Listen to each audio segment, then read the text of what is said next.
Muy buenas tardes a todos. El Centro Latinoamericano de Políticas Económicas y Sociales de la Pontificia Universidad Católica de Chile, Clase, les da la más cordial bienvenida a este acto académico de celebración de su primer aniversario. Agradecemos la presencia de todos ustedes y en especial a las autoridades que hoy nos acompañan. Al rector de la Universidad Católica, don Ignacio Sánchez, al prorector de esta casa de estudios, don Guillermo Marshall, a los señores decanos, académicos, miembros del cuerpo diplomático y demás invitados. Y por cierto, saludar la presencia del expresidente de la República, don Sebastián Piñera, que viene ingresando en estos momentos.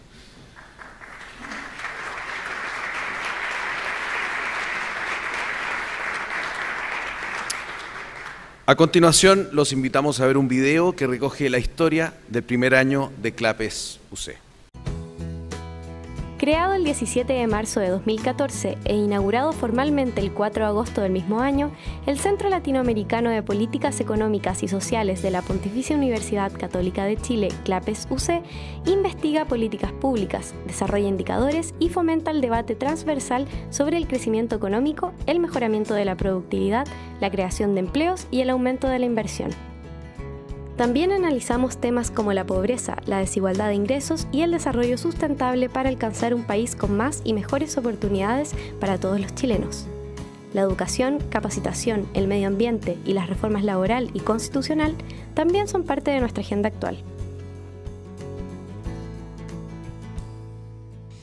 Queremos ser un punto de encuentro para la ciudadanía y un espacio para la discusión transversal y bien informada de políticas económicas y sociales. Nos preocupa Chile y por ello propiciamos las buenas políticas públicas que nos conduzcan al desarrollo y a ser una nación con más y mejores oportunidades para todos. Desde Clase UC queremos contribuir a aportar ideas al debate para un progreso sustentable, pero además con un país con mejor calidad de vida, con una economía más inclusiva y donde los derechos de los ciudadanos estén garantizados. Buscamos ser un referente para la opinión pública, legisladores, autoridades, académicos y la ciudadanía en general.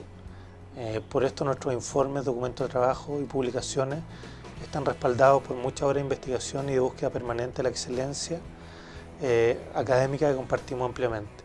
Pero también queremos apoyar la experiencia de vida, el esfuerzo y los legítimos anhelos por encontrar soluciones a los problemas de nuestra sociedad. Durante este primer año de funcionamiento, Clase UC ha abordado diversos temas económicos y sociales. Hemos realizado 12 seminarios, publicado 2 libros, más de 100 columnas, 14 documentos de trabajo y 14 informes de diferentes temáticas, desde las reformas planteadas por el gobierno hasta la creación del IPC del adulto mayor y el del adulto mayor vulnerable. Clase UC depende de la Prorrectoría de la universidad. Sus autoridades son un consejo directivo integrado por Guillermo Marshall, prorector, y por los siguientes decanos: José Miguel Sánchez de Ciencias Económicas y Administrativas, Juan Carlos de la Llera de Ingeniería, Carlos Frontaura de Derecho y Eduardo Valenzuela de Ciencias Sociales. Nuestra universidad tiene un rol fundamental en la sociedad chilena y latinoamericana. Somos protagonistas y promotores de la búsqueda de conocimiento, pero también del bien común y de la formación de buenos profesionales para nuestro país. Desde su nacimiento, Clase UC ha contribuido a fomentar la investigación y el diálogo desde la academia como un centro UC en el debate público. Clase UC dispone de 2 consejos asesores externos. El primero internacional, que tiene miembros como los premios Nobel Robert Merton y Robert Engel, y docentes como Jeffrey Sachs de Columbia, Larry Kotlikoff de la Universidad de Boston, Michael Boskin de Stanford, Nuriel Roubini de la Universidad de Nueva York y Barry Eichengreen de Berkeley. El segundo es un consejo asesor nacional, conformado por 25 personas del ámbito académico y social, que es presidido por Alfonso Suet. Queremos que Clase UC sea un espacio para construir una política pública realista y bien pensada para ti. Para eso convocamos actores transversales para mirar nuestra sociedad y proyectar el futuro desde 360 grados. Así lo reflejan los temas que abordamos y la diversidad de expositores, tanto en nuestros seminarios como entre quienes integran nuestro consejo. Ubicados en la Alameda, la principal arteria de Santiago, capital de Chile, estamos atentos al devenir de nuestro país, abiertos a las buenas ideas y propiciamos el diálogo. Estamos interesados en la investigación, la excelencia académica y la búsqueda de conocimiento, pero además nos interesa lo que cada uno de los habitantes de esta maravillosa tierra al fin del mundo piensa, siente y anhela para construir un mejor país para todos. Conócenos, visita nuestra página web y síguenos en Facebook, Twitter e Instagram. Somos Clase UC, el Centro Latinoamericano de Políticas Económicas y Sociales de la Pontificia Universidad Católica de Chile.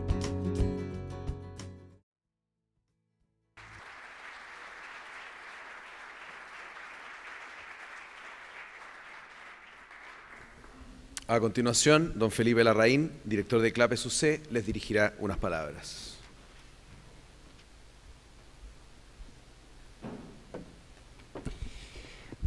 Muy buenas tardes, señor Rector, autoridades de la universidad, señor presidente Sebastián Piñera, señor presidente del Banco Central, que nos acompaña, señores miembros del Consejo Directivo de Clapes. Quiero decir también que hay dos personas que están en el Consejo Directivo, don Eduardo Aninat y don Francisco Rosende, que no son decanos, pero también pertenecen al Consejo Directivo. Y quiero agradecerles también por la presencia, miembros del Consejo Nacional Asesor de Clapes, que preside Alfonso Suet, y miembros del Consejo Internacional, que están representados acá por Jeffrey Sachs, amigos, amigas, colegas, académicos y también algunos familiares que están acá.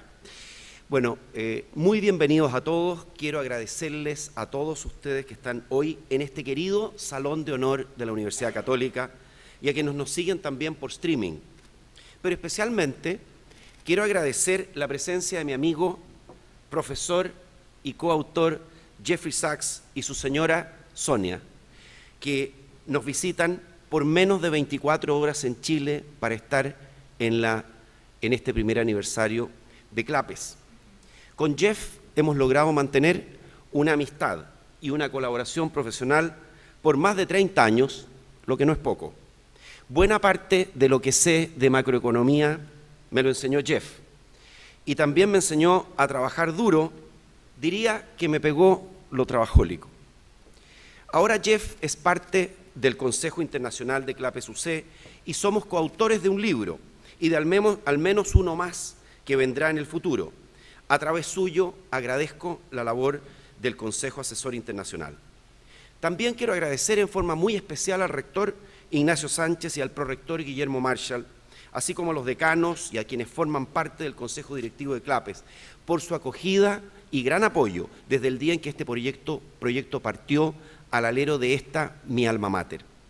Además, quiero agradecer a todo el gran equipo de Clapes UC, porque cada vez me convenzo más que precisamente esta es la clave para salir adelante, pensar juntos, investigar, compartir ideas, debatirlas y difundirlas transversalmente para contribuir a desarrollar mejores políticas públicas para Chile y América Latina.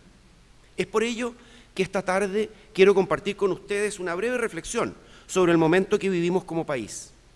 Nuestra sociedad demanda mejores ideas, reformas técnicamente viables y liderazgos políticos capaces de sacarlas adelante. Desde la academia y específicamente desde Clapes nos hemos preocupado de contribuir al debate en los temas que han copado la agenda de los últimos 14 meses. Las reformas tributaria, educacional, constitucional y laboral.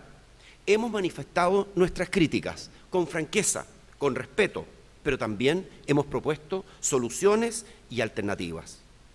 También hemos analizado la productividad, el mercado del trabajo, la confianza y el crecimiento. Hemos sido proactivos desarrollando un índice de precios para el adulto mayor por primera vez en Chile, un indicador de productividad minera y otro indicador de productividad total de factores. En resumen, tenemos 14 documentos de trabajo, más de 100 columnas de opinión, 17 seminarios y 3 libros, ideas para el debate, varios más por aparecer. Pero sobre todo, quisiera destacar hoy nuestra opción de ser un punto de encuentro en un momento de nuestra historia donde se necesita un diálogo amplio y respetuoso, pero bien informado y sólidamente fundado. Hoy también quiero darles una buena noticia. En la constante preocupación de Clapes UC por buscar un crecimiento económico integral, con mayor inversión y generación de empleo y sustentable, trabajamos en el presente pensando en el futuro. Por ello, es un honor anunciarles hoy que ya somos oficialmente parte del Sustainable Development Solution Network, SDSN, de las Naciones Unidas, siendo el primer centro chileno miembro de esta importante red internacional. Desde la Universidad Católica, Clapes hará sus mejores esfuerzos para cooperar en la meta del desarrollo sustentable. Venimos trabajando ya coordinadamente con los profesionales de SDSN y el Earth Institute de la Universidad de Columbia para difundir las investigaciones y publicaciones realizadas en Clapes y en la red de SDSN en temas sociales, económicos y de desarrollo sustentable. Entre las actividades de mayor interés para nuestro país y la comunidad internacional, hemos contribuido en revisiones de los papers y borradores de documentos para la determinación de los indicadores de los Sustainable Development Goals que buscan lograr una drástica reducción de la pobreza y mejorar el medio ambiente y la calidad de vida para la humanidad. Todos queremos un mundo mejor y un Chile mejor. Todos queremos más y mejores oportunidades. Todos queremos que no exista ningún niño que no pueda soñar con ser profesional. Todos queremos que quien busque trabajo lo encuentre y todos queremos que se respeten los derechos básicos. Las fórmulas para lograr el ansiado camino al desarrollo no son fáciles. Crecer cuesta, y si no, que lo digan los padres de hijos adolescentes. Pero las respuestas tampoco deben ser vagas y permisivas. El populismo o decir sí a todo no es la respuesta. Necesitamos con urgencia una agenda país, clara y de calidad, con prioridades objetivas y bien pensadas. Para ello, hay especialistas de diversos colores políticos que estoy seguro están dispuestos a aportar desde sus especialidades e interés por el bien común. Sin embargo, debemos dejar de lado la ingenuidad, las retroexcavadoras o la búsqueda de soluciones mágicas que ofrecen hacer, como decimos en buen chileno, borrón y cuenta nueva.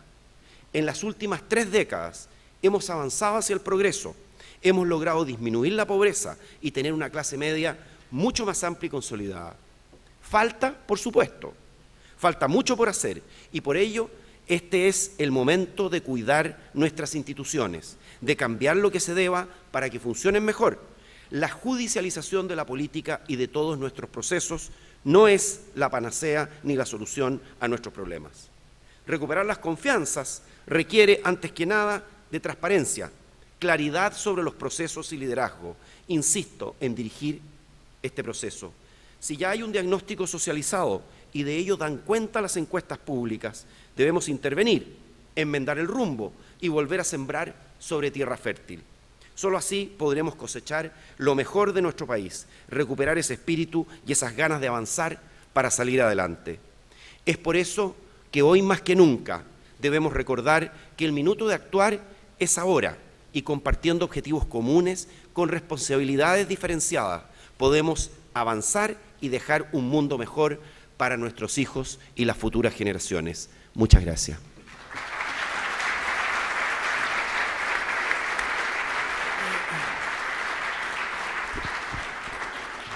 Agradecemos a don Felipe Larraín, director de Clase UC, por sus palabras. Y a continuación se dirigirá a ustedes el rector de la Universidad Católica, don Ignacio Sánchez.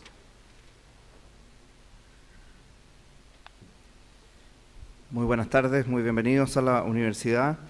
Profesor Jeffrey Sachs, profesor Felipe Larraín, estimado presidente Sebastián Piñera, miembros del Honorable Consejo Superior de la Universidad, señor presidente del Banco Central, autoridades y representantes de organizaciones gubernamentales y no gubernamentales, señores embajadores, rectores y académicos de las universidades que hoy nos acompañan, autoridades diplomáticas, miembros del Consejo Asesor de Clapes UC, señores empresarios, profesores, estudiantes, invitados especiales, señoras y señores. Con gran alegría nos hemos reunido hoy para celebrar el primer año de vida del Centro Latinoamericano de Políticas Económicas y Sociales, Clase UC, que aporta la reflexión, el diálogo y la investigación en materias relacionadas con la construcción de un mejor país y de una mejor calidad de vida para las personas. Quiero felicitar en primer lugar a todo el equipo de Clase UC por la valiosa labor realizada en este periodo y por los logros que han alcanzado y que el profesor Felipe Larraín los ha detallado. Vaya el reconocimiento de toda la comunidad universitaria, al equipo directivo de Clase UC, a su consejo asesor, a los investigadores y a quienes se han comprometido con su misión de generar conocimiento y de difundirlo en temas que permitan analizar políticas de carácter económico y social para Chile, Latinoamérica y el mundo emergente. Agradezco a su vez la presencia de ustedes en esta oportunidad y el apoyo que le han brindado a esta iniciativa de reflexión y diálogo que se ha propuesto discutir materias del mayor interés para el país sobre la base de fundamentos científicos y académicos. En las palabras de su director, hemos podido apreciar la variada gama de temas y actividades que han sido tratados bajo el alero de Clase UC durante su primer año de vida. Podemos comprobar el empuje que ha demostrado el equipo para realizar investigación, difusión y distintos eventos que ayudan al análisis en áreas relacionadas con el crecimiento económico, la productividad, el empleo y tantas otras de interés para la sociedad. A ello debemos agregar la completa biblioteca de documentos que ha ido organizando este centro y que ha puesto a disposición de los interesados. Son estudios, presentaciones, columnas, comentarios, en fin, un material de gran valor para profundizar en los temas tratados. Clase UC forma parte de las labores de investigación y extensión de nuestra universidad en su rol que le es propio a una institución de estudios superiores que se pone al servicio de las personas y del país en una sociedad del conocimiento. Se trata de una nueva instancia de reflexión que ofrece esta casa de estudios como parte de su misión de vincularse con la sociedad en áreas tan claves que aportan al desarrollo de las personas. La Universidad Católica ha querido ofrecer al país distintas oportunidades de encuentro para dialogar desde la academia y desde el conocimiento, con mucho respeto hacia las diferentes posiciones que existen en los temas culturales, científicos, económicos y sociales. En las universidades se cultiva la creación en todas las áreas del saber, el nuevo conocimiento, la búsqueda permanente de la verdad, el desarrollo del bien en todos sus aspectos, del arte y la belleza, para aportar al crecimiento integral del país y de cada uno de sus habitantes. Junto al liderazgo del profesor Felipe Larraín, cabe agradecer a los académicos de las diferentes facultades participantes en este centro, a los directivos, coordinadores, investigadores y administrativos que aportan sus capacidades para el éxito de esta iniciativa que hoy celebra el primer año de vida.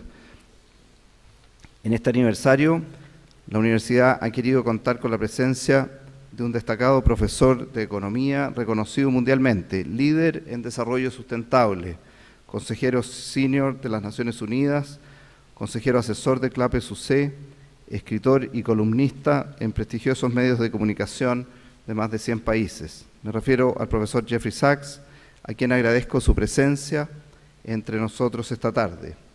Como se ha dicho, él es director del Earth Institute de la Universidad de Columbia y sus puntos de vista sobre los temas relacionados con el desarrollo sustentable son un referente muy autorizado para líderes de opinión y para la opinión pública en general. El profesor Sachs ha desarrollado numerosos estudios sobre esta materia.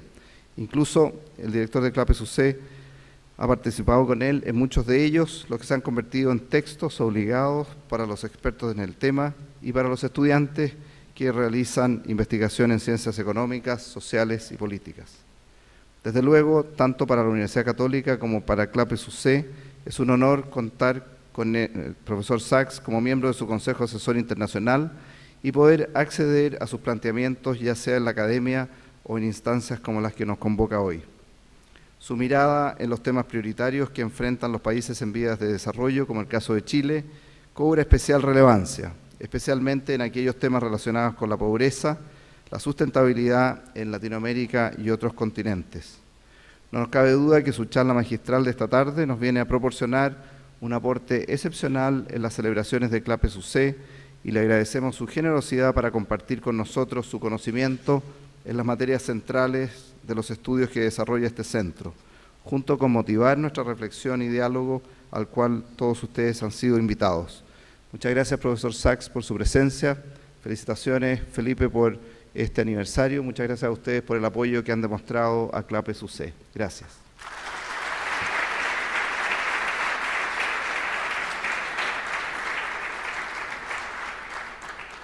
Muchas gracias por sus palabras al señor rector. Y a continuación, el profesor Jeffrey Sachs dictará la clase magistral titulada Pobreza y Desarrollo Sustentable. Tal como se señaló, el profesor Sachs es economista, doctorado en la Universidad de Harvard, actual director del Earth Institute de la Universidad de Columbia y asesor especial del secretario general de las Naciones Unidas, además de ser miembro del Consejo Asesor Internacional de Clase UC.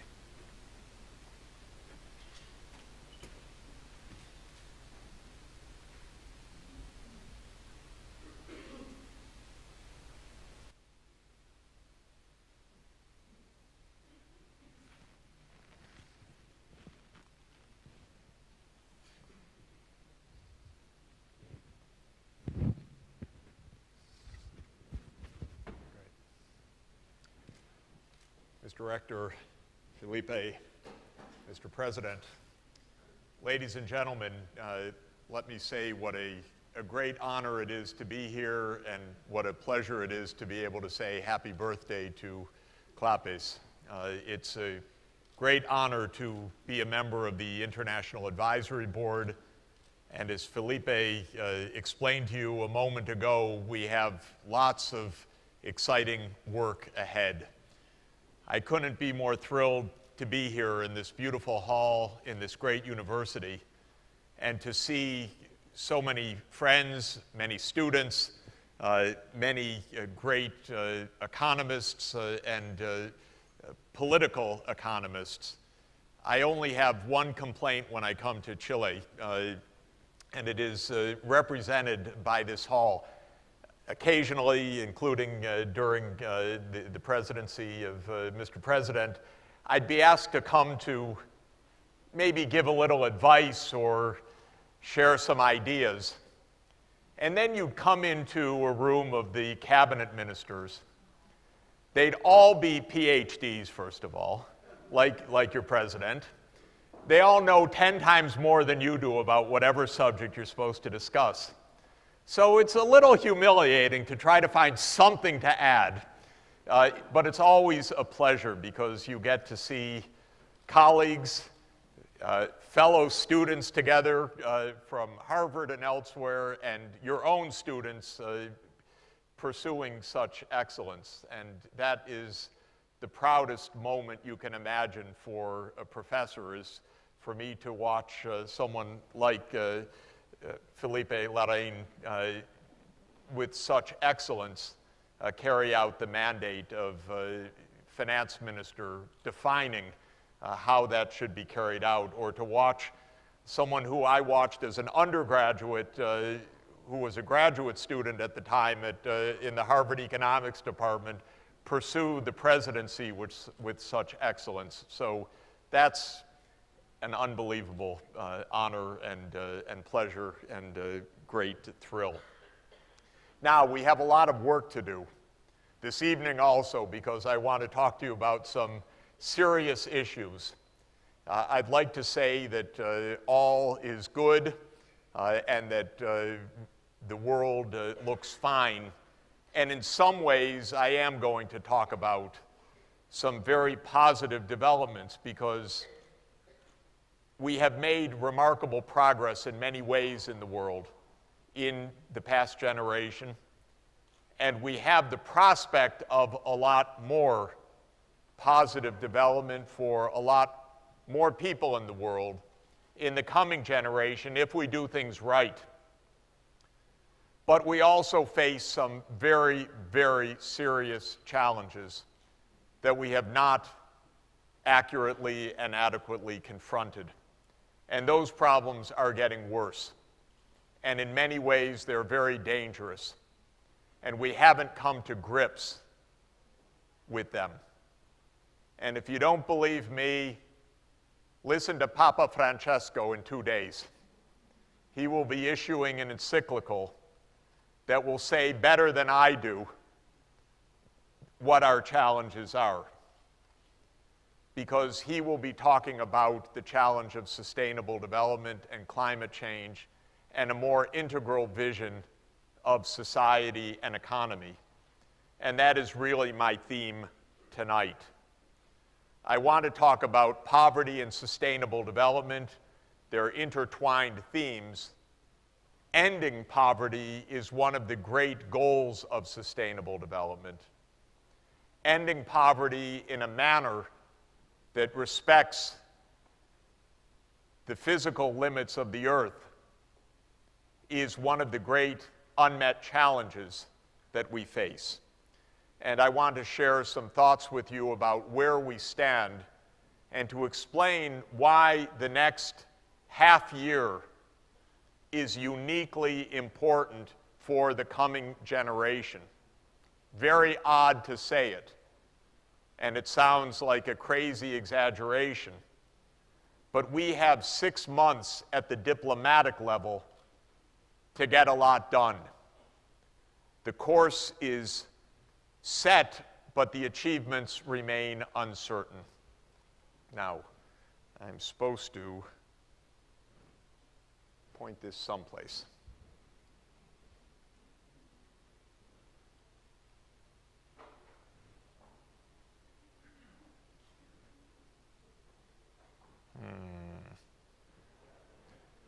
Something magical happened, but will it come with this? No. Okay. It has to be turned on. Okay, now you know that you're in the midst of technological genius up here.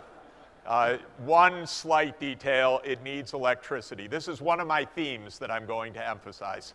No development without electricity, and how to do that. So,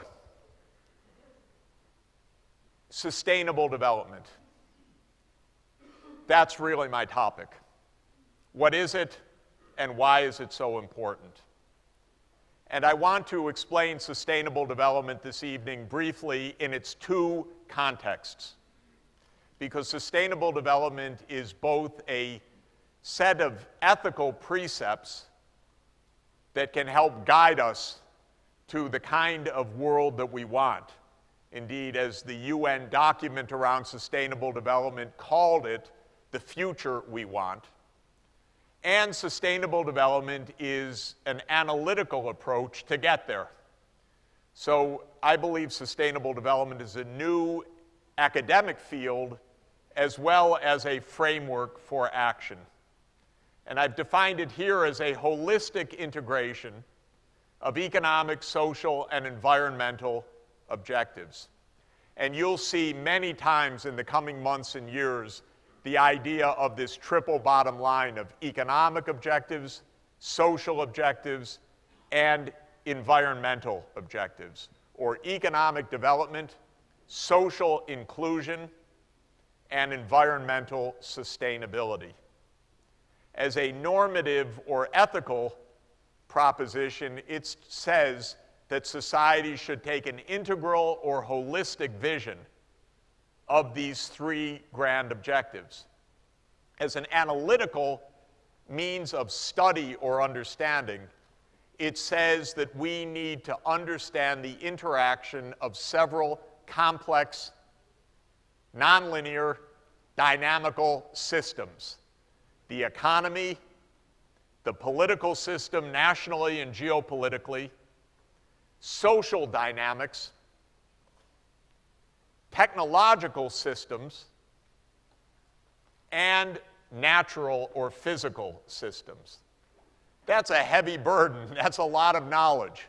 But this is an integrative way of thinking that says that while each discipline or science goes deeply, we also need to draw the linkages, because it's in the linkages that we have a chance to meet these multiple and often seemingly conflictual goals.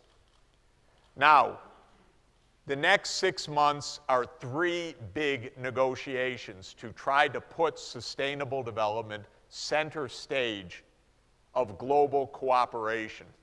It's not there yet. And I have to say that this is an effort that stretches back now almost 30 years.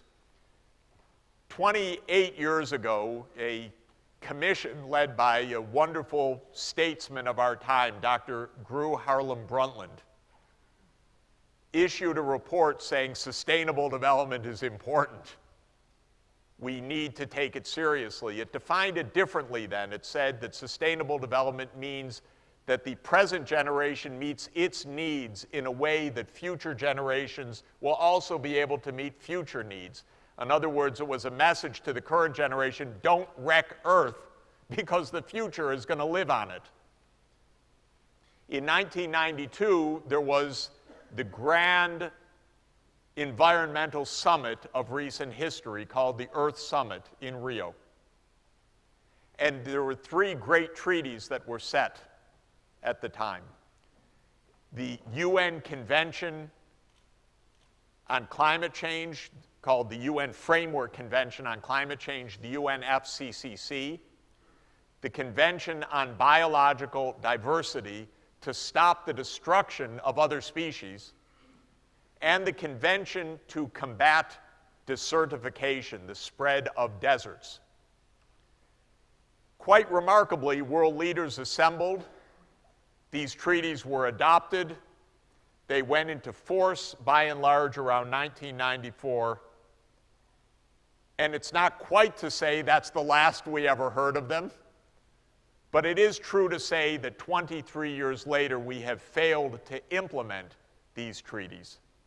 And they were agreed for a reason, because climate change was already a crisis on the horizon in 1992, because the loss of biodiversity was already accelerating at roughly 1,000 times the natural rate of species extinction, and because the spread of deserts was threatening lives and livelihoods and provoking conflict in the Sahel, in North Africa, in the Middle East, and elsewhere.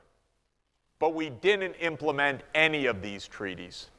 So here we are today through a convoluted process, because I can tell you as a member of the UN advisory groups, it's hard with 193 governments to steer any kind of process. But through a convoluted process, we are here with 3 negotiations, boom, boom, boom, in the next 6 months. Next month is a conference on financing sustainable development. It's basically a conference that asks one essential question. The world saves 1/4 of its output each year, roughly speaking, about $25 trillion out of $100 trillion annual output.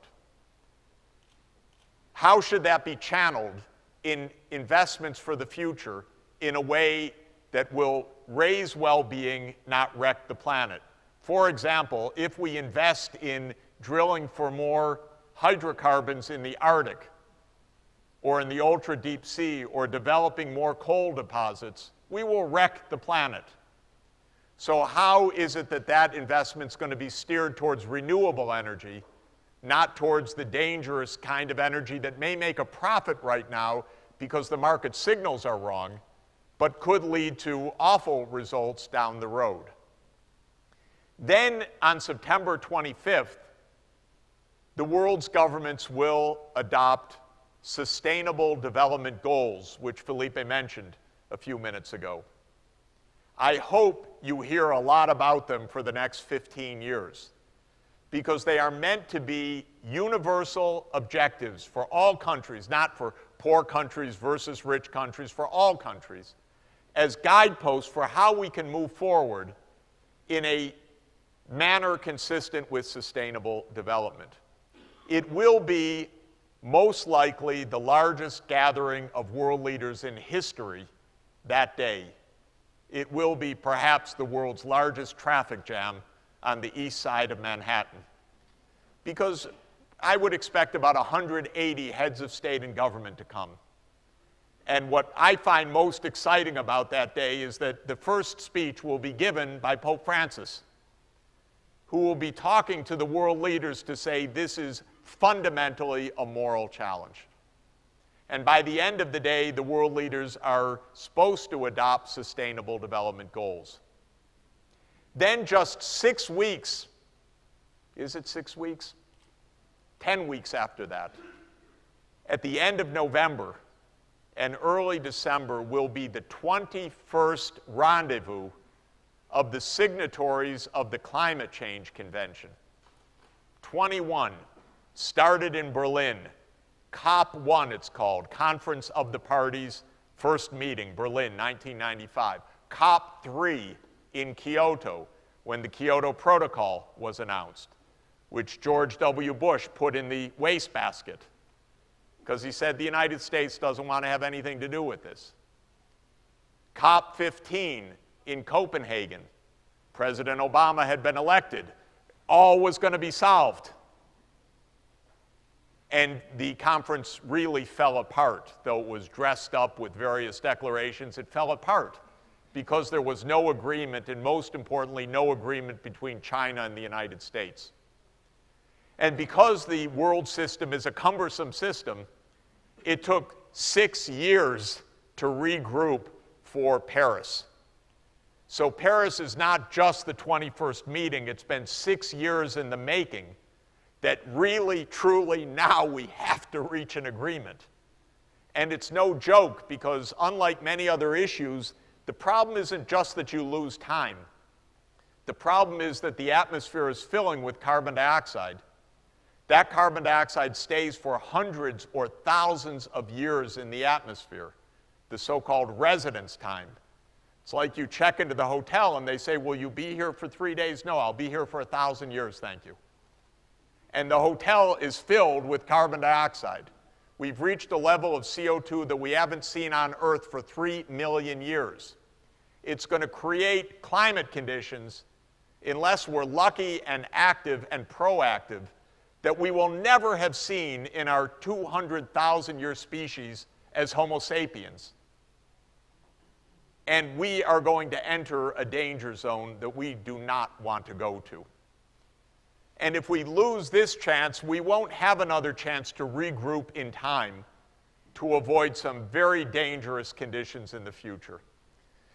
So the stakes are very high. It's not an accident that the Pope is issuing an encyclical on these issues in 2 days. He's fully aware of how high the stakes are. The church lives in history, and this Pope definitely lives in history. And he's talking about the here and now as a great challenge for humanity. And the sneak previews we've got of the encyclical, it's good. So it's going to be very, very powerful indeed. So why do we need this issue and why do we need it now? It's all about scale. What do I mean by scale? I mean it's all about the disjunction of a world economy that successfully grows relative to an Earth that precisely grows at zero.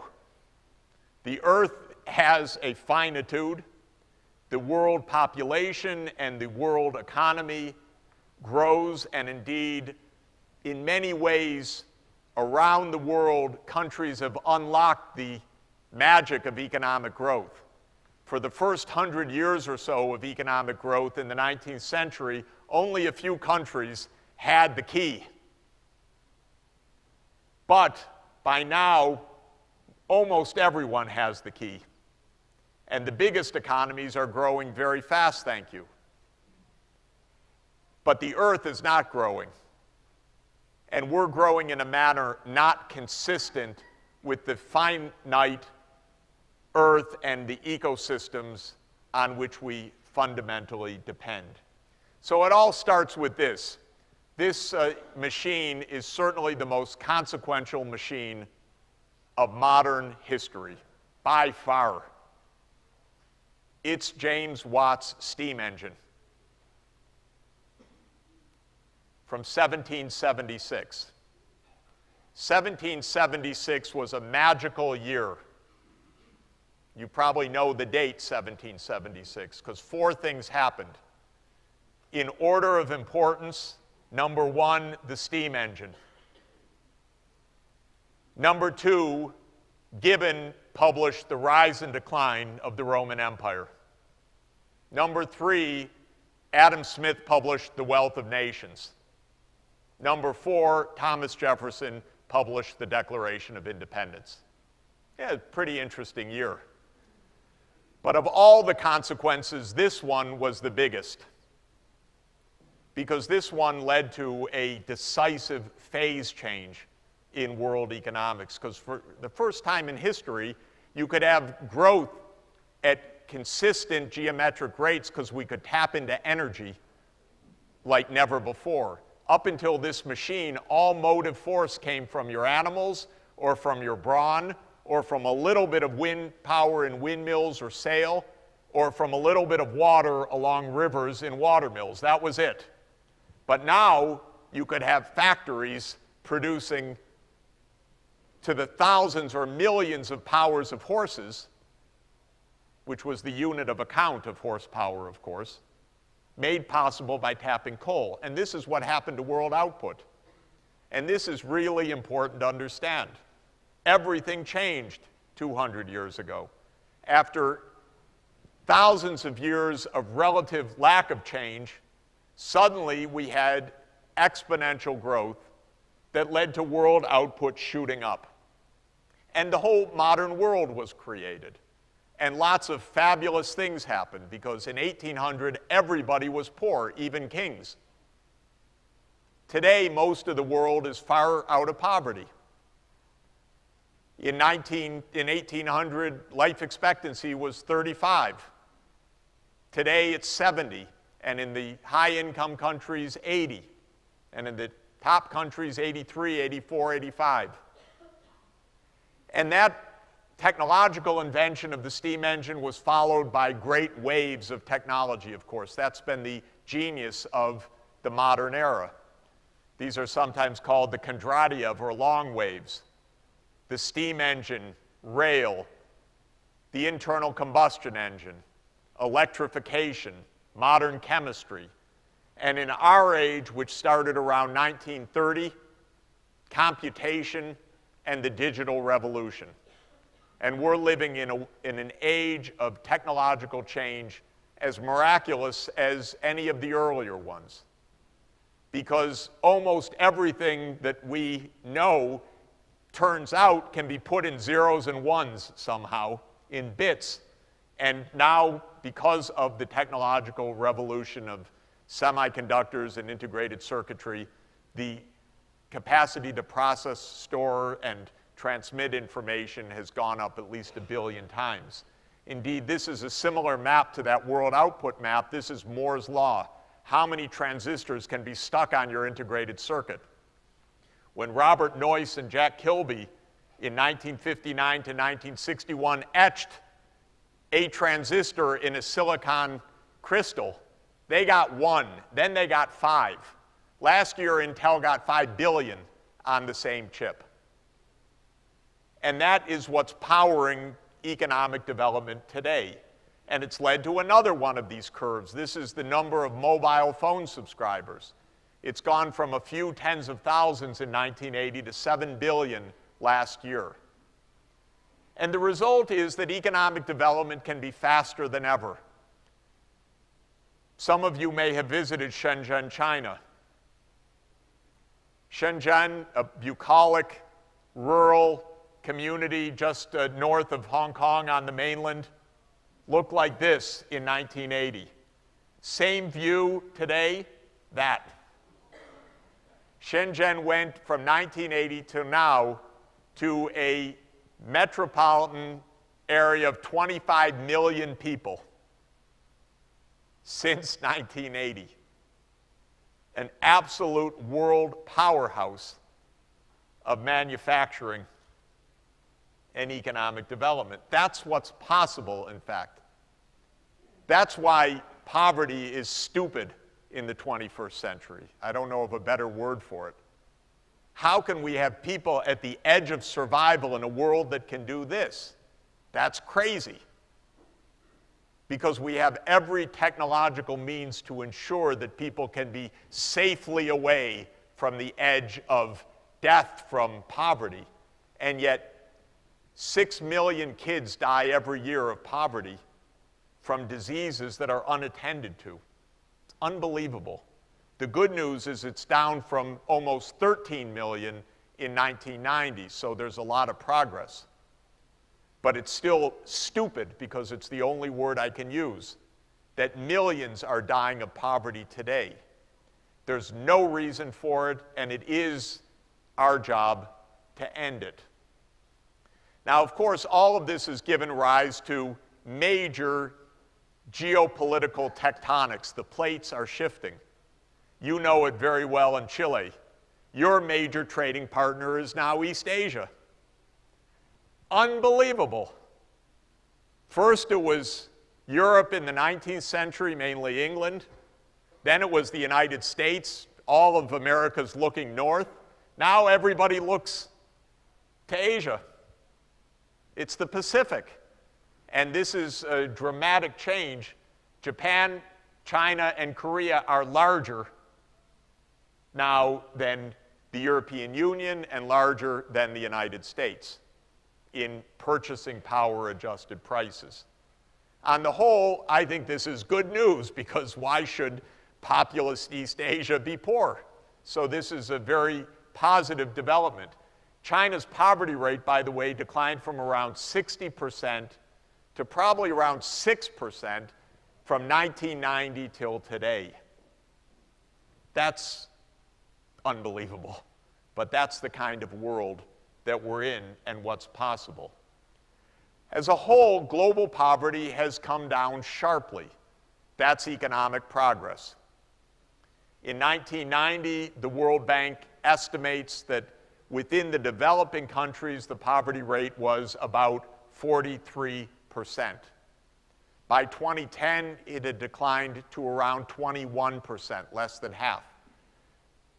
The World Bank's a little bit slow on collecting the data, so we don't know the poverty rate today, but my guess is that when we do find it out, it will be around 15% for 2015. It's why the world has confidence that extreme poverty can be ended by 2030, not just cut, but ended, if we work at it. And of course, Chile has had this dramatic decline of poverty that has put poverty into low single digits and really indigent, or what's called extreme poverty, almost to a vanishing level. This is a great triumph of this country. It's the fruits of this long period, the post-dictatorship period of stable democracy, social consensus, and economic growth. And it's really paid off magnificently for this country. So if I stop there, that would be good. But that's the last good news I'm going to give you now for a while, because I want to talk about the downsides. We are not yet achieving sustainable development, defined as the integral growth, ending poverty, social inclusion, and environmental sustainability.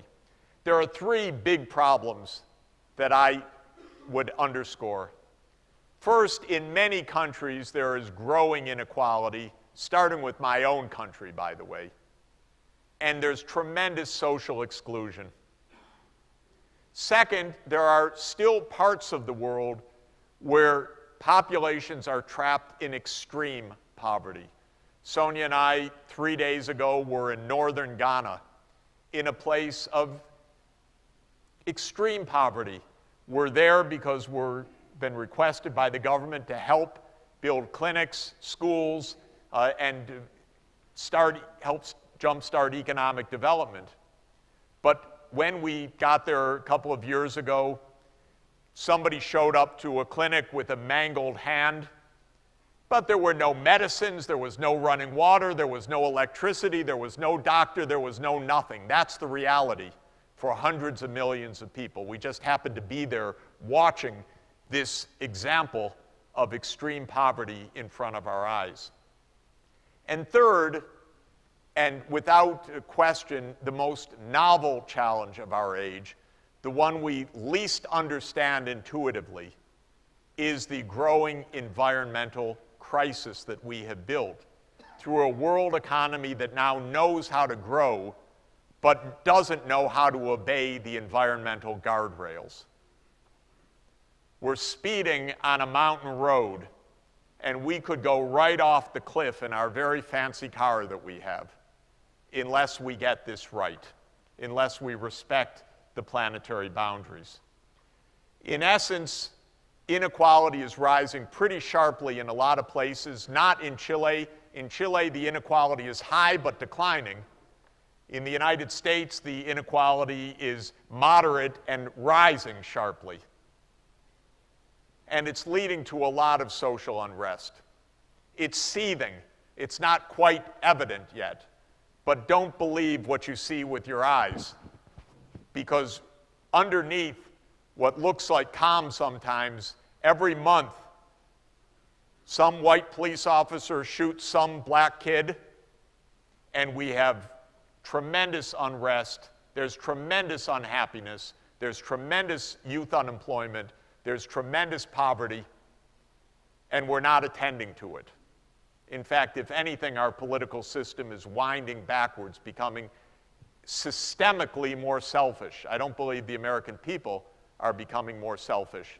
But Washington is a sieve which takes all these values, put it through the grinder, and what comes out is profound selfishness. Something really sick with our politics. The reason is that it's very corrupt. It's very money-driven. And the money's coming from the top. It's not coming from the bottom, that's for sure. So we're not attending to this. And of course, the results are instability around the world. I've been in Santiago on my share of demonstrations. Don't go that block, go the next block. There have been marches, protests. New York City had its Occupy movement till the police moved in. Athens, several times I've been in recent years when there's been a lot of unrest, and so on. This is a serious problem because while the world economy is growing, the fruits of that growth are not being shared adequately. And we're in the midst of a massive demographic change as well. We're going to have a massive rise of aged in the population. Every year, I take this issue of aging more seriously. I like aging on the whole because I don't see the alternative. But we're going to have to handle these issues from a fiscal and social point of view as well.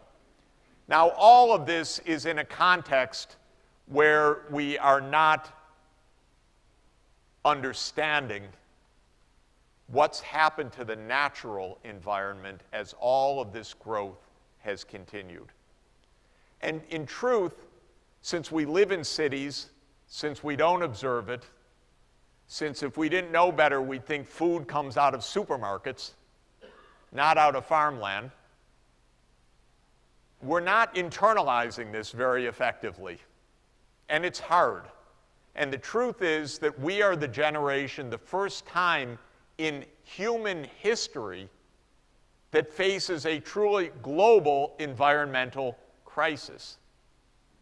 Because in the past, humans were very good at wrecking their local environment, but they weren't good enough to wreck the global environment. It takes a lot of productivity and a lot of economic systems and a global world economy to be able to wreck the oceans, for example. The oceans are big, and yet we've acidified the oceans by 30% through the carbon dioxide loading of the oceans. So here's another one of these curves. They all look the same because they are all driven in a similar process of takeoff. This graph is the carbon dioxide concentration. If I put world income on top of it, it would look the same for a good reason. All the modern economic growth has been driven by fossil fuels. When you burn fossil fuels, you produce CO2. So the CO2 rises in the atmosphere. Now, CO2 is a harmless, odorless gas. We could care less about it, typically, except we want the bubbles in our soft drinks. It just turns out it has an unfortunate side effect, which is that it's transparent to incoming solar radiation, but it absorbs outgoing infrared radiation that Earth radiates to space. So it traps the heat that would normally radiate back to space. And that's the greenhouse effect. CO2 warms the planet. Now, we have some geniuses like Rupert Murdoch who know better than the physicists. He's truly one of the most pernicious people in the whole world. I mean it seriously. And the Wall Street Journal and Fox News are two of the most dangerous media outlets in the whole world, because they're probably not as stupid as they look. They're probably more evil, because every day there's propaganda that says this isn't real and so forth. Ladies and gentlemen, not only is it real, it's been understood scientifically for more than 100 years. The first estimate of what would happen with the doubling of CO2 concentrations was made in 1896, paper and pencil, by a chemistry genius named Svante Arrhenius, who was a Nobel laureate of Sweden. And he got it just right, because he was able to estimate the absorption of radiation by carbon dioxide. And he said if we double CO2 in the atmosphere, we may raise temperatures by 3 degrees Celsius, and he gave a range which was amazingly accurate with paper and pencil. But he got one thing wrong. He said it will take us 750 years to do this. And the truth is it's going to happen by 2050, 150 years, because he couldn't imagine the geometric growth of the world economy, the rise of China.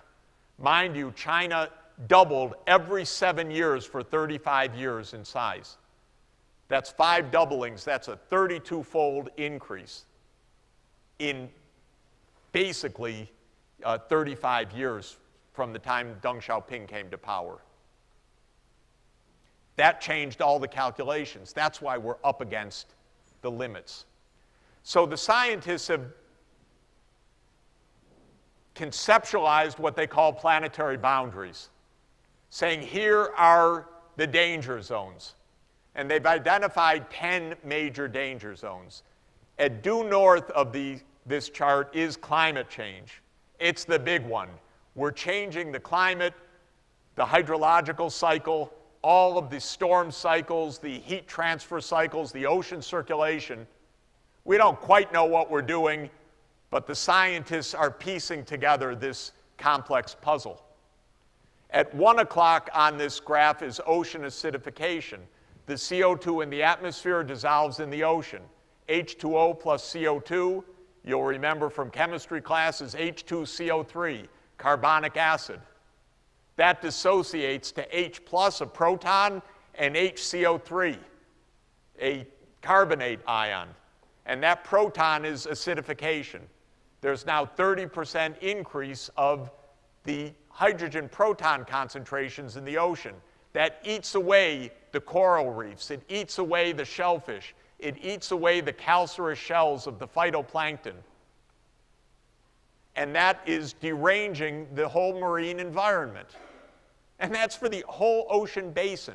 You sample anywhere, there's this increase of acidification.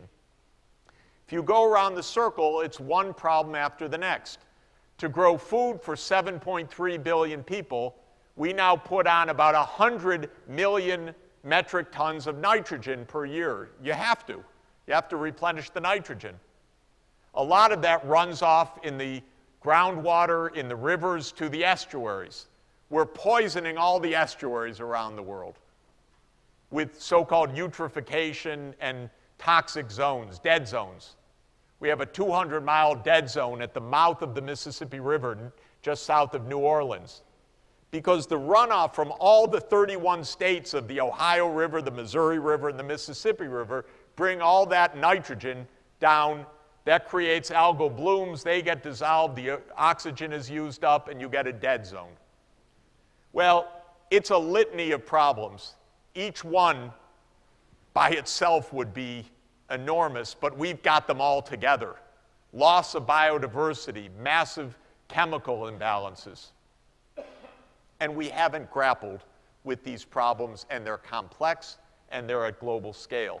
And they are starting to hit. We had our superstorm in New York, our very sophisticated community, and it is a sophisticated community, found out it wasn't quite sophisticated enough to have realized don't put your backup generators in the basements of the hospitals, because they flooded. And we had evacuations of our biggest hospitals in the middle of a hurricane in the middle of the night, because we're not so good at thinking ahead as a species. Or Beijing, every few months enveloped in smog from pollution, especially from coal burning, so thick that the only sound scientific advice is don't breathe this week, because it's too dangerous. It's sometimes dozens of times the concentration of an airport cigarette lounge. Or the massive droughts that are taking place. This one in Sao Paulo State, just over the mountain range. I was there a year ago. I said, how's it going? They said, well, we have a serious drought. I said, what are you doing about it? They said, shh. I said, what do you mean, shh? They said, we have the World Cup coming. Don't say anything about it. Honest to God, that's literally a very senior person. I said, oh my God, okay. And then after the World Cup came the elections. Don't say anything about it. Now they're rationing water. There are water tanks around the city. The Aedes aegypti mosquitoes are breeding. And there's a dengue fever epidemic also. We're not good at thinking ahead. Or here is the sophisticated state of California, which is in its mega droughts right now. The scientists have shown that the American Southwest and Midwest, which is a lot of our breadbasket, will suffer mega droughts defined as 10-year-long droughts in the second half of the 21st century with alarming frequency on the current trajectory of global warming. Here's a map that I grabbed off the internet a few months ago of droughts around the world. You can see in California, you can see in Brazil, but you also see them in Africa and the Middle East. And when these droughts hit poor places, they don't just create hardship, they create death, mass migration, and conflict. So one of the worst conflicts on the planet today is Syria. Syria had 10 years of drought from 2000 to 2010. The drought between 2006 and 2010 was the worst in its modern history. Food prices soared, populations were displaced, protests erupted, and then the government cracked down viciously, and then an insurrection started. Then everybody poured in weapons. Because that became the great proxy war. And now there are probably 300,000 Syrians dead and more than 5 million refugees. That's how you go from bad to worse to hell, because we're not good at handling these crises. 2014 was the warmest year in history. That's shown by the red colors on the map. If you can look closely, though, I want to show you one very annoying thing. There was one cold place on the whole planet on land, New York City. Right here. Actually, the whole Northeast. We had a miserable winter, thank you, while the whole rest of the world was baking in unseasonable heat. And by the way, just to be serious about it, there's this very worrisome patch of cold water in the North Atlantic which the scientists are now reasoning is part of a change underway in the deep ocean circulation, what's called the thermohaline circulation. So we're seeing the ocean patterns perturbed, and that's changing the pattern of the jet stream. So the jet stream now swings to a large, the polar stream swings up here and then down here, giving us polar climate and very hot climate in Alaska, tens of degrees warmer anomalies. And this is just how you get instability on the planet. And then we have these really deeply, profoundly irresponsible few people in the United States, largely paid by the oil industry, to say dumb things like, well, this is a hoax, by people who have no idea at all, but they're paid to say it, and it has delayed a global response. So, what to do about it? What to do about it is we got to change the mindset, we have to change the training, and we have to change direction. And that's where sustainable development comes in. That's why I wrote a new book, which came out last month, called The Age of Sustainable Development.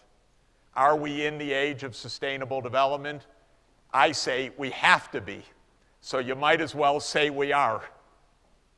We had better be, because we need to understand how to combine our undoubted economic objectives with true understanding of social and environmental responsibility.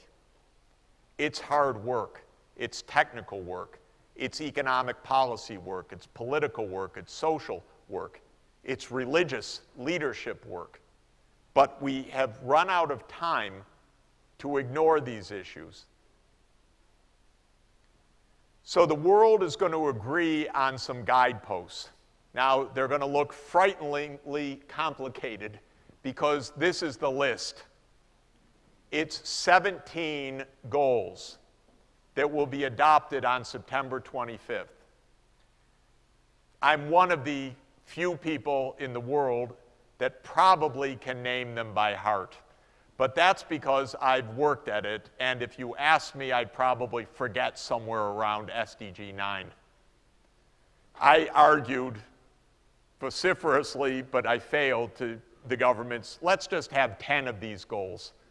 Combine them, put ands, put semicolons, but get them down to 10 because that's a good size for the memory.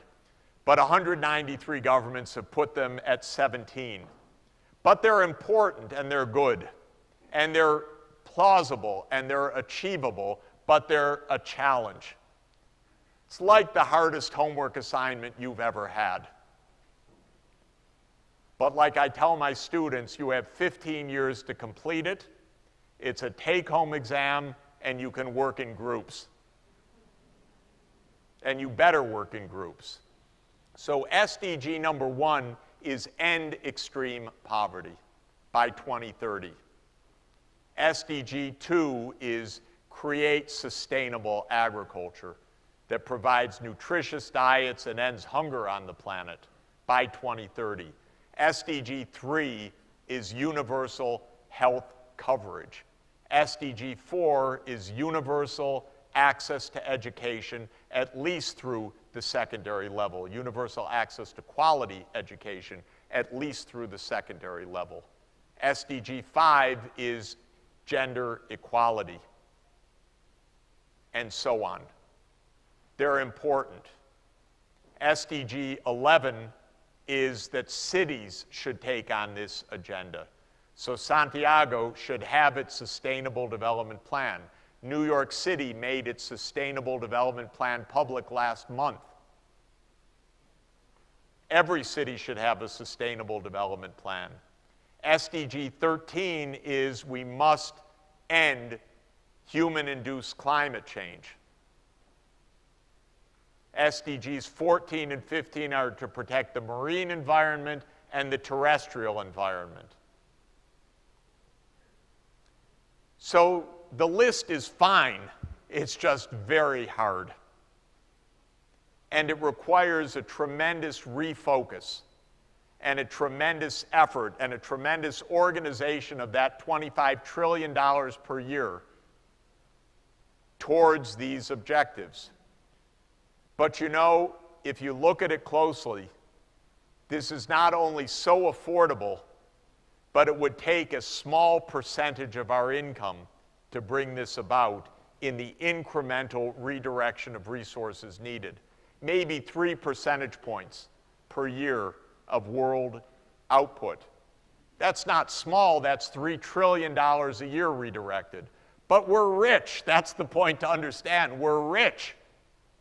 We've got the technology, we've got the means, we've got the wealth, we've got the financial systems, we've got the private markets that can do this, we've got the pathways that can do this. We have to make the choice to do it. Let me give you quickly, to conclude, one quick example on climate change. What this is a scientist's depiction of where we are on emissions of carbon dioxide and where we need to be. So the black dots are the actual annual emissions of carbon dioxide measured in billions of tons of carbon emitted into the atmosphere. Again, if you take out your periodic table from your high school chemistry class, you'll remember that CO2 has an atomic weight of 44, and C has an atomic weight of 12. So if you want to go from billions of tons of carbon to billions of tons of carbon dioxide, you have to multiply by 44/12, which is 3.667. So right now, we're emitting 10 billion tons of carbon. That's 36 billion tons of carbon dioxide per year. The business as usual path says, well, the world economy continues to grow, and we continue to emit carbon dioxide along with it. Then you run that projection into a computer model of climate, or actually into an ensemble of more than 24 models, and you're told, oh my God, if you do that, the temperature increase will be 4 to 6 degrees above the pre-industrial level. And then if you ask your colleagues here in the biology department, in agronomy, if you ask a wine grower or anyone else what 4 degrees C means, catastrophe. I don't mean bad, I mean catastrophe for food production, for at least hundreds of billions of people, hundreds of millions of people, if not more. That's our business as usual path right now. What do we need to do even to have a measure of climate safety, to stay below the 2 degrees Celsius guardrail, as the climate scientists call it, the last measure of safety before you go over the cliff? We need to get on a trajectory like this lower blue line. Notice where that lower blue line goes by 2070. It goes to 0. We have to decarbonize the world energy system. Now, this may seem crazy or it may seem impossible, but I want you to note that last week the G7 announced that as their policy. That doesn't make it happen, but it shows at the highest reaches of governance in the world, it's starting to penetrate what this is really about. So they said we have to decarbonize by the end of this century.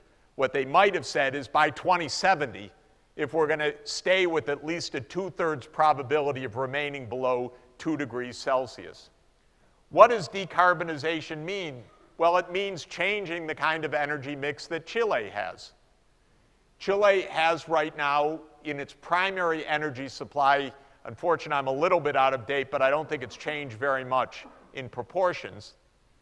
It has about 41% coming from petroleum to drive vehicles and also for other thermal and industrial uses, 16% natural gas, 16% coal, 8% hydropower, though a larger proportion of hydropower for electricity generation, of course, and fuel, wood, and other sources. That mix means that Chile is emitting roughly 4.5 to 5 tons of CO2 per Chilean every year. By 2050, we have to be at about 1.5 tons, and by 2070, we have to be at 0. So you have to have growth, but get the emissions down roughly by 2/3. But think about the United States. We're at 17 tons of CO2 per person. We have to get down to 1.5. Because why should we have more and you have less? So we have to converge.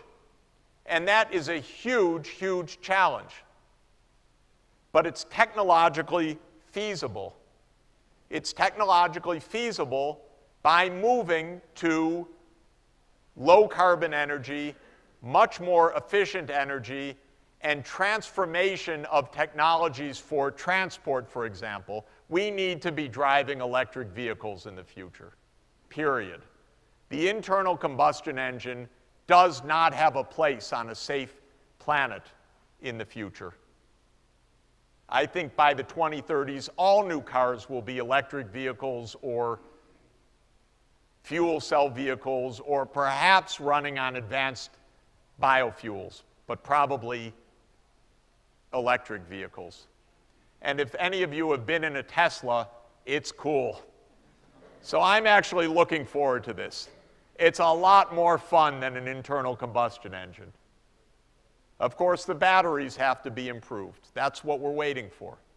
And I talked to Elon Musk recently, who's the CEO, and he told me the path that they're on for the battery improvement, and I believe him. He's very convincing, by the way.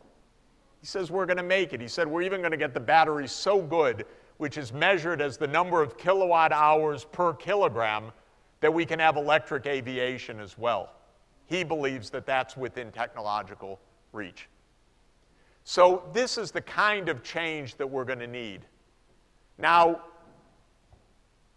I don't have to let you in on a little secret, but you probably have the best solar energy in the whole world, in the world's driest desert in the whole world, and not far from a lot of your industrial needs. And I don't see that land filled with a lot of housing and apartment units. And so, to my mind, Chile has a great future in solar energy and hydropower, because there's more here in a mountainous country, and wind power, because I think you have a lot of coastline. And so I'm sure that there's no shortage of a renewable energy future for Chile. My advice to all academic institutions like this great one and all governments is work together to define that pathway. We call it the deep decarbonization pathway. And I'm working with the French government in the hopes that we'll require as homework in the December agreement that every government submit a not legally binding pathway for deep decarbonization as part of its homework before the year 2020. Because it can be done, but governments need to take on the technological challenge of how it can be done. We're going to need smart systems. We need technological advances. We need public-private partnerships for low-carbon energy, for resilient and sustainable agriculture that can resist the climate change that is yet to come and still feed a planet of maybe 8.5 billion or 9 billion people by mid-century, of smart urban systems so that not only are your vehicles electric and smart, but they don't necessarily have any drivers in them, but you just call them like we do call an Uber now, and your self-driving vehicle arrives and it takes you to your destination, and all along the way a smart internet of mobility is making sure that there are no accidents, no collisions, and that you safely arrive in a timely way at your destination. It's all within technological reach, actually. And it's going to be a better quality of life and cleaner. And I looked out the air today. You could clean up a bit. It'll be good for your lungs and your children's lungs. So it's good to do and good to work on it. Talk to Norway, which is becoming the capital of electric vehicles, also a major hydropower country. And they're shifting massively to electric vehicles. Of course, tell Elon, reduce the cost. You want to buy a lot of electric vehicles, provide a market. That's what all countries need to do. And that's the path we need to go on. And then finally, I want to mention ICT-enabled health, education, and governance. I believe that information technology can tremendously positively transform how we deliver education and health services. We were just in a very remote area in northern Ghana I mentioned. Why can't every school have big screen, broadband, and if it isn't on the grid, solar cells on the top? And if there's no teacher there, just be in someone else's classroom that's broadcast in real-time video time because the teacher doesn't have to be physically present. I offer my course each semester now online in a MOOC, and I have 40,000 students a semester. It's good, and I meet a lot of them around the world, which is fun also. You're walking down the street anywhere. Oh, professor, I'm taking your class. Truly. But this is how technology can be used now to provide education everywhere. Healthcare, community health workers, they don't have to be docs, can be helping hard-hit communities to make sure that people understand their medicines, the children who are sick get attention. They can provide curative care in the case of malaria in an African village. And so we were just in Ghana with the president agreeing on the government hiring 3,000 young people who we will work with the government to train over the next 6 months to provide community-based health care in their villages. It will make a profound effect. And governance. I don't want to say anything about any deputies here, but I will say a word about my Congress in the United States. It doesn't represent me. It doesn't. It represents Charles and David Koch because they give $1 billion every election cycle, and I don't. And even if I wanted to, I could get to a tiny fraction of that. So why do we need the Congress, I'm asking? Because in 1789, it was too hard for everybody to go each day to Washington.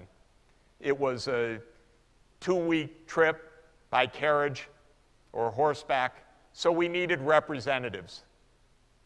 Athens didn't need representatives because everybody could go to the Acropolis that was a citizen and have face-to-face. We have 316 million Americans, little hard face-to-face, but everybody can be online. And we could, if we could group source Wikipedia, we could certainly group source legislation that's a lot more decent and honest than the legislation we're getting. Because alongside the group source legislation, we could have experts giving us commentary that wouldn't be filtered by Mr. Rupert Murdoch. I don't have the answers to this. I just do think we're in an age where we could be incredibly creative to create new democratic vehicles for participation as long as everybody could be online to participate. Finally, I want to say a word about universities. I love universities. They employ me. That's very nice. They trained me. In fact, I like universities so much that I went into one 43 years ago and I never came out of universities. So I haven't gotten a job yet. But for the last 43 years, I've been at 2 universities, and I believe in them as playing a role, and an important role if they recognize how important a role they should play. Sometimes universities say we're an ivory tower, you know, we don't want to get our hands too dirty. In many countries, governments say, don't you dare try to do anything, we'll close up your gates. But sometimes universities are transformative for countries. In the United States, one of the wisest pieces of legislation we ever had was the 1862 Morrill Act. Not moral, but Morrill, that was signed by Abraham Lincoln in the middle of the Civil War, which created the land-grant universities in the United States. It's a brilliant piece of legislation. It said that every state will be given federal land to establish a university under the charter that that university will aid the local development of its state, especially around agriculture. So the universities like Michigan State University, Ohio State University, wherever it says state, those are land-grant universities. They have the best agronomy departments and typically the best football teams also. And they transformed America by making scientific knowledge available to local communities. Now I believe we need land-grant universities for the world that say it's our responsibility to respond to the challenges of the world. And Secretary General Ban Ki-moon asked me to help organize a worldwide network of universities to take on problems of education and sustainable development, designing sustainable development systems, organizing social outreach, working with governments, and I would say and add fostering and protecting a moral outlook, because universities can play and should play this role too. So when I was given this assignment, I naturally called Felipe. He was finance minister at the start, but as he rejoined the university, we decided to team up with Clase, that Clase would form the Sustainable Development Solution Network hub for Chile and be one of the great centers for Latin America. And I'm absolutely thrilled about that. We have an opportunity with your great engineering departments, with your law school on regulation and public policy, with economics, with business, and with the other faculties to contribute fundamentally to solving these problems. And you are the pontifical university. Now, in the age of Pope Francis, that's really good, because he is the moral leader for the whole world. Not only 1.2 billion Catholics around the world are looking to him, but I would say the whole world is looking to him, because he's speaking more clearly, more to the point, more centrally about the real challenges of our time than anybody else. And he said in a remarkable document at the start of his papacy, his exhortation, Evangelii Gaudium, what I believe is the central issue. He said, and I quote, "To sustain a lifestyle which excludes others, or to sustain enthusiasm for that selfish idea, a globalization of indifference has developed, a globalization of indifference. Almost without being aware of it, we end up being incapable of feeling compassion at the outcry of the poor, weeping for the other people's pain, and feeling a need to help them, as though all this were someone else's responsibility and not our own." What he is helping to do, and Laudato Si, which will come out on Thursday, praised be, on praising the creation, is breaking the globalization of indifference. And I know that this great institution will contribute to that cause. Thank you very much.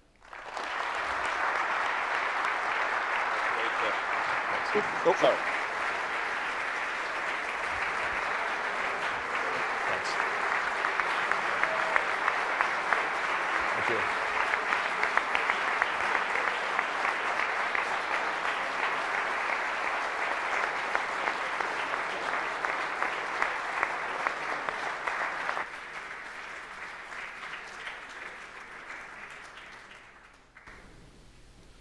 Queremos agradecerle al profesor Jeffrey Sachs por su clase magistral, agradecerle a ustedes por su presencia el día de hoy y los dejamos invitados para un café a la salida de este salón. Muchísimas gracias.